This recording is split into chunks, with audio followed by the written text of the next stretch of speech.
And for more detail on his crucial first budget, I spoke to the Treasurer Kim Wells at Parliament House late this afternoon. Well, Kim Wells, thanks for joining 7:30. Pleasure. In opposition, you were highly critical of Labor's debt, and yet in your first budget, debt is set to more than double, and you failed to deliver a promised debt reduction plan. Are you just procrastinating? No, let me explain the issue of debt. We've had $4.1 billion of shortfalls in GST from the Gillard-Swan government. We've had $2 billion of cost overruns, plus $550 million of Commonwealth deferred payments. So $6.5 billion that has hit this budget. So that's a significant amount. So we had a choice to make. Do we deal with debt in year one, or do we deliver our election commitments? We decided that we had to deliver on our election commitments, and we have. If we had have dealt with the debt in year one, there would have been significant job losses, increase in taxes, and we were not prepared to do it. Delivering our election commitments was our priority. When you say dealing with debt, you commissioned a report from 3 highly respected economists who've said that you should actually eradicate state debt in the next 10 years. Will you do that? Look, as I said today, what we'll be doing is making sure we have a debt management plan and putting that in place. I would have loved to have had it done by now. When do you think you will do it by? Well, I would have loved to have had it done by now. But the problem is that when we were hit with the GST, the cost overruns, we're getting flooded with financial problems. So over the next few months, once this budget has been bedded in, we will then work very hard on a debt management plan, and I think that's fair, because you cannot continually rely on debt to fund projects. It is unrealistic. You've cut more than $600 million in what you call the back room of government departments, but they include departments such as health and education. Can you guarantee that not one job will be lost as a result? What happened in the run-up to the election, we promised, we made it clear that there will be $1.6 billion worth of savings. When we started the budget process, we had to dig deeper into those savings. So there's another $600 million. So yes, you're right, it's $2.2 billion of savings over the forward estimates period. But the result of jobs is actually there will be an actual increase of 4,000 jobs across the public sector over the 11-12 year. But as a result of those backroom cuts, will anyone lose their jobs? Well, we're actually adding to the public sector, but not as a result of those $600 million cuts to department programs and grants and that sort of thing. Will anyone out of that specific set of savings lose a job? Well, the reality is that there will be some programs that will be lapsing, and people will move from that program to a program that we are commencing.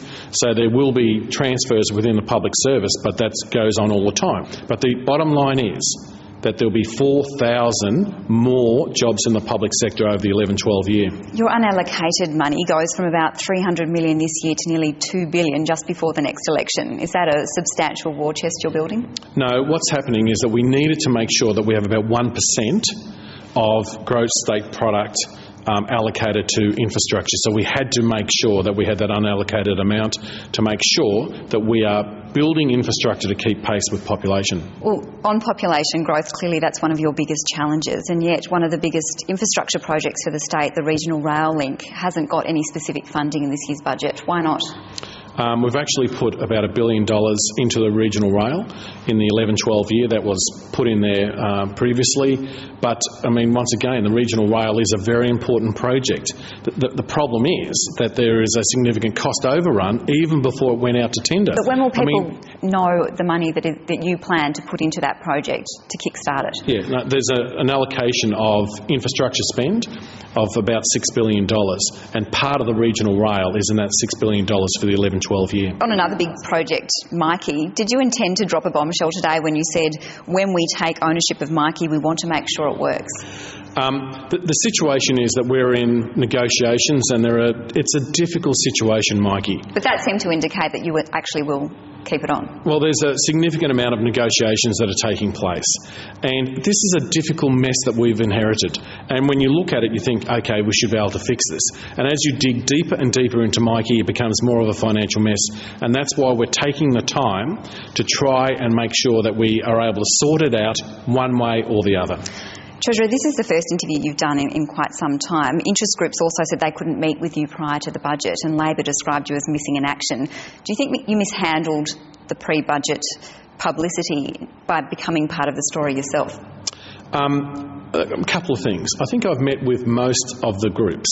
I mean, there were some reports in the paper over the weekend which are just blatantly wrong. In fact, in one case, one of the organisations actually cancelled the meeting themselves. So, I mean, there was a bit of misreporting, which is very disappointing.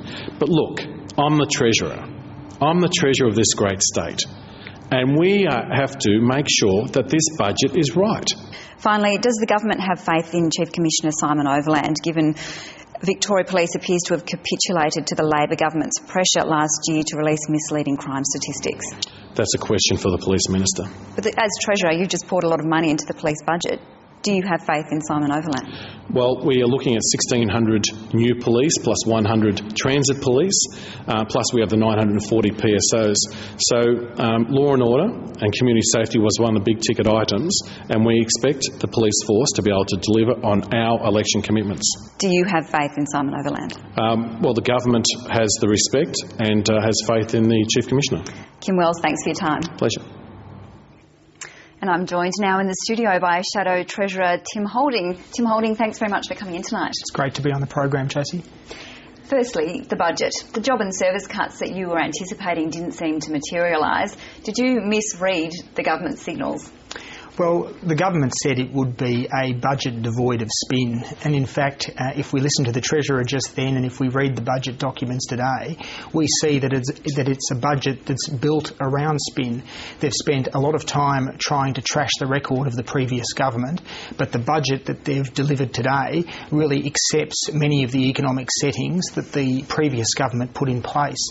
So I think really it was a disappointing budget in many respects. In what way though? Because welfare groups, for example, have welcomed the spending that they weren't particularly anticipating. I mean, has the coalition outmanoeuvred sort of Labor's home ground on that issue? Well, not at all. I mean, the Treasurer spoke for 35 minutes today, and not once in his budget speech did he mention the words jobs or employment. Now, for the last 5 years, the Victorian economy has outperformed the rest of Australia in terms of jobs creation. One of the best things you can do to help Victorian families, to help ease the pressure on Victorian families, is to create jobs. And we saw a budget today that doesn't have a vision, it doesn't have a plan for how you create the jobs, how you continue to create the jobs that underscore the living standards and take the pressure off Victorian families. And I think on that fundamental test, the vision and the plan for our state, this budget receives a big F.